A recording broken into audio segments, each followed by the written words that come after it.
हर हर महादेव। अबे साला বাঙালি হিন্দুও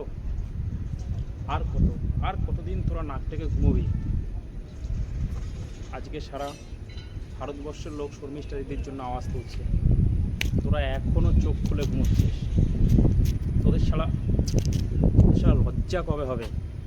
এর আগে বাংলাদেশ, তারপর মুর্শিদাবাদ, কালিয়াচক, এরকম না জানি আরও কত জায়গায় হিন্দুদের ওপর এরকম অত্যাচার হয়েছে, আর তোরা শালা এখনও নাক থেকে ঘুমোচ্ছিস। তোদের পাড়া কোনো মুখে বাজে কথা ছাড়া কিছু আসছে না।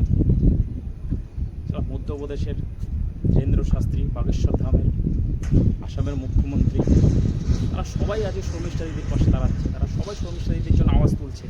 আর তোরা বাংলাদেশ থেকে যারা এসছিস, তোরা বাংলাদেশ থেকে এসে বাংলাদেশ থেকে মুসলিমদের মার খেয়ে, মুসলিমদের হাত থেকে অত্যাচারিত হয়ে তারপরে এই দেশে এসে রয়েছিস, তারপরে এখানে এসে তোরা সেই মুসলিমদেরই গোলামি করছিস। আসলে তোদের কোনো দিন এখনও তো যাক, এখনও তো সময় আছে, এখনও শর্মিষ্ঠা দিদির পাশে গিয়ে দাঁড়া, আওয়াজ তোলার জন্য। শালা কবে তোরা শুধরবি? এরপরে তো তোদের অন্য রাজ্যে ঢুকতেও দেবে না, সেখানে তোদের জায়গা দেবে না রে। কবে বুঝবি তোরা নিজের?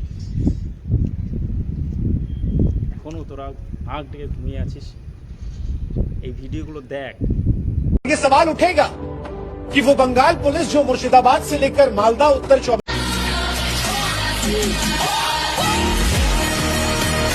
किसी को जान से मारने की धमकी नहीं दी थी शर्मिष्ठा ने, किसी को जान से। आप उसके नीचे कमेंट पढ़िए, वो क्या बोल रहे हैं। अभी कलकत्ता और ये बंगाल के नपुंसक हिंदू सबसे बड़े अपराधी तो ये हैं।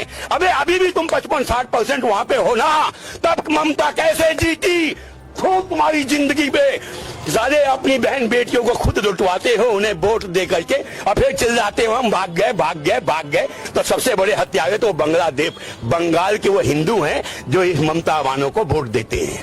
নিজের মধ্যে যদি একটু হিন্দুত্ব, মানুষত্ববোধ জেগে থাকে, বেঁচে থাকে, তাহলে আওয়াজ তোল। এখনও যদি তোরা ঘুমিয়ে থাকিস, তোদের দিক কোথায় যাবি তোরা? নিজের ধর্মের যদি সম্মান করতে না পারিস, নিজেরা যদি নিজেদের জন্য উঠে দাঁড়াতে না পারিস, আওয়াজ তুলতে না পারিস,